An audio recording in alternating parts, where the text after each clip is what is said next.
Dubai में saving कैसे करें। और सिर्फ दुबई में नहीं, दुनिया के जिस भी कोने में आप रह रहे हैं, जहां भी रह रहे हैं, चाहे इंडिया, पाकिस्तान, यूके, यूएसए, जहां भी आप रह रहे हैं, जिस भी कोने में रह रहे हैं, हर इंसान को है जो है सेविंग की हैबिट को फॉलो करनी चाहिए। तो सबसे पहले मैं ये क्लियर कर दूं, मैं कोई फाइनेंशियल एडवाइजर नहीं हूं, ना ही मैं कोई गेमिंग के ऐप का आपको बताऊंगी, ना कोई फेक ऐप का बताऊंगी जहां से आप पैसे अर्निंग कर सकते हैं। मैं ऐसा कुछ नहीं करूंगी। ओवरऑल जो मेरा वर्किंग एक्सपीरियंस है प्रोफेशनल लाइन का, पर्सनल लाइन का, वो मैं आप लोगों के साथ शेयर करूंगी।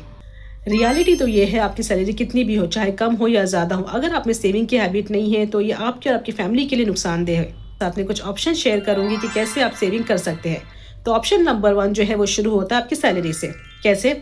आप अपनी सैलरी का 20% एटलीस्ट 20%, मिनिमम 20% आप सेव करें।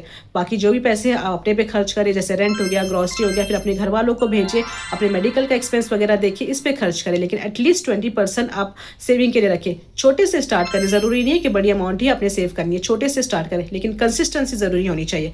कंसिस्टेंसी मस्ट है किसी भी काम के लिए। कंसिस्टेंसी होगी तो ही आप कामयाब होंगे, तो ही आप ग्रो करेंगे, तो ही आप कुछ कर सकेंगे। ऑप्शन नंबर 2 है गोल्ड सेविंग। अगर पॉसिबल हो तो हर मंथ 1 ग्राम गोल्ड का कॉइन लेना स्टार्ट करें। आई नो कि गोल्ड की प्राइस बहुत ज़्यादा हाई हो गई है मार्केट में, लेकिन वक्त के साथ में इसकी वैल्यू और ज़्यादा बढ़ेगी।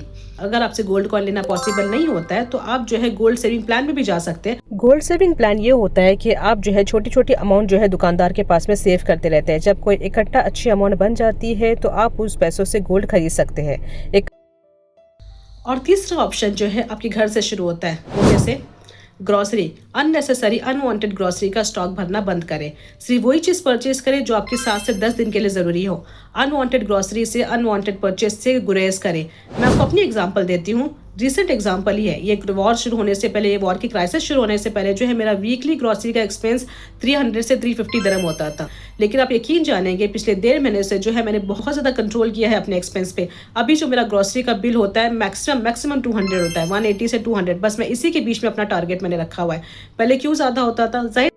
पहले क्या होता था, मैं चीज़ें ऑलरेडी स्टॉक करके रख लेती थी, चीज़ें ख़त्म भी नहीं हुई थी लेकिन मैं स्टॉक कर लेती थी। कभी डिस्काउंट के चक्कर में, कभी कोई ऑफ़र के चक्कर में जो है ऑलरेडी स्टॉक करके रख लेती थी। तो इससे जो चीज़ें हैं वेस्ट भी होती थी, हमें टेम्पटेशन हो जाती है चीज़ें खरीदने की, तब जाके मेरा बिल ज़्यादा होता था। अब बस जो मैं एडिशनल परचेस वगैरह करती थी उससे मैंने गुरेज किया है।